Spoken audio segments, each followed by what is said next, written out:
New York Jets, fourth round pick reaction, 110 overall. Georgia wide receiver, Arian Smith. He's tall, he's fast. He has a sixth round grade in our draft guide. Meegs is not happy. I'm going to let you rant first, and then PK, you jump in. This is a terrible pick. They could have taken him in like the sixth round. He's a wide receiver who can't catch. That's basically all you need to know. He doesn't run routes and he can't catch. He is very fast.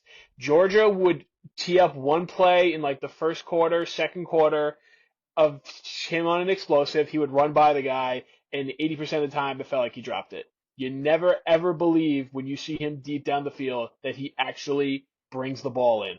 If you watch the Georgia offense, the easiest thing to talk about is how bad they are at receiver and how none of them are actual receivers. They're all gadget players. There were real receivers on the board, and you didn't take one. That's just the nitty gritty of it. So, the logic here from the Jets, I'm assuming, we know Glenn has talked about speed, speed, speed.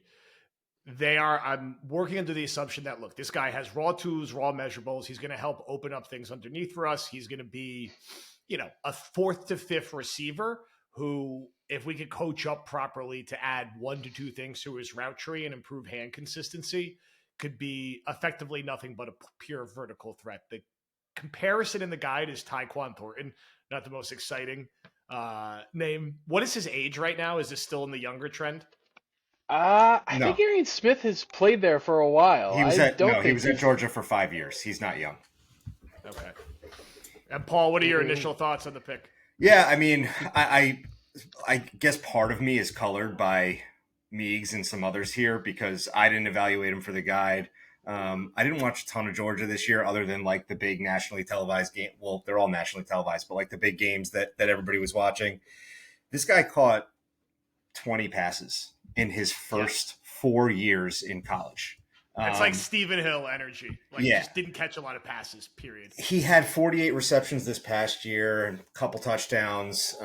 But kind of like Meek said, like it's an athleticism play and not necessarily a wide receiver play. And when if you took him in the sixth round, okay, but with Jalen Royals still on the board in this spot, it's a hard pick for me to get behind. Now the athleticism is like very, very real. He is super fast. He can jump. His 10-yard split was great. His broad jump was great. His three cone was pretty good. But he's got drop issues both with his hands and concentration, which like the hands drop issues, I can be forgivable about sometimes, but the concentration ones I have a tough time with because I don't know how you coach that out. Like I don't know how you coach a person to be more engaged in a football game. And so between the production issues until his fifth year and the concentration issues and the size, I mean, did they really need another guy who's tiny and fast? Like I would have liked a little bit more size opposite Garrett Wilson. Um, so I'm struggling a little bit with this one too. I don't think I hate him as much as some others do around these parts. Um, but like Meek said, you took a wide receiver in the fourth round where you expect a guy to at least contribute in his rookie season who can't run routes, has catch issues, hasn't really produced, and has some focus problems. And top it all off, has missed a lot of games in his Georgia career with injuries. So um, if Royals is not on the board at this point, maybe easier for me to get behind, but with him on the board, I don't know. So the scouting report summary: electric vertical speed, runs by any coverage when given a cushion, has experience as a punt gunner, hooray, in the fourth round, but 10 drops last year, slender, narrow build, tracking and concentration issues, basically everything you guys summed up. Connor wrote the report for us, and we'll get him to speak to this more the next time he's on the feed tomorrow or Monday. I think for me, yes, it feels like a classic. So obviously, Georgia's one of the teams that you end up stumbling into seeing more of, even if you're not watching a ton of college football.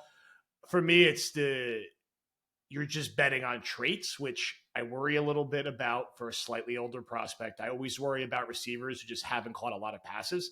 So we'll see, right? I mean, it just feels like if I'm speaking to our board, every pick they've made so far has matched up or they've gotten really good value, particularly with Thomas last night. This is a guy that you're scrolling, and there were 4 or 5 other receivers higher ranked that if you wanted to address this position, which you need to, you would just go somewhere else. So they're betting on the traits, and they're betting on a very specific role for him, I would guess, in year 1 or year 2, because he's a 4th round pick. He's going to make the team.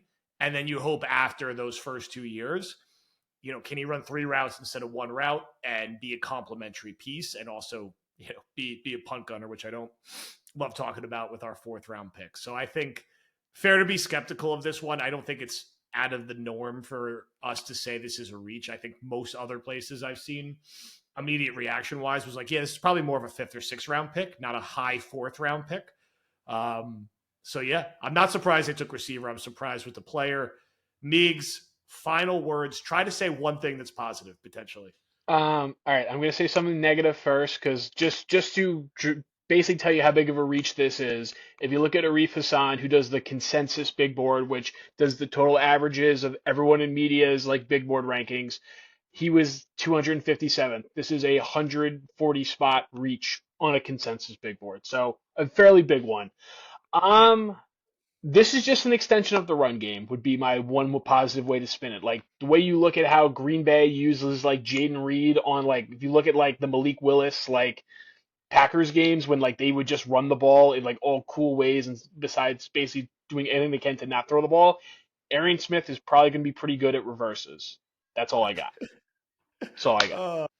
I mean, look, I think it's a good shout in the consensus big board, because it's not like I get an immediate reaction could be like, well, maybe you guys just had him ranked too low, but it's a pretty wide consensus that this is a guy in the mid 200s who's going around 110. So Jets will have, I believe it's 2 picks in the 5th round technically. So what we're going to do is after those 2 picks are made, we'll do another quick reaction pod. But this sums up our new 4th round pick, wide receiver Arian Smith. Paul, Meegs, thank you for hopping in. Hang in there, everybody. It's day 3. One more. I'll say something positive, too. You said last night when we were potting, team needs speed at wide receiver. They didn't get anything else, but they got speed, right? And so if we go back to what we've been saying for a while now, that we're going to see the value of what good coaching looks like this year, let's see what Aaron Glenn does with speed. Sean Jefferson, your work is cut out for you. I will say the Jets had the slowest wide receiver room in the NFL coming into today, so they did improve that slightly. They'd have a guy who does not run like a plotting tight end or a fullback. So there's that for Arian Smith. Thank you, everyone, for listening. We'll be back after the round 5 picks.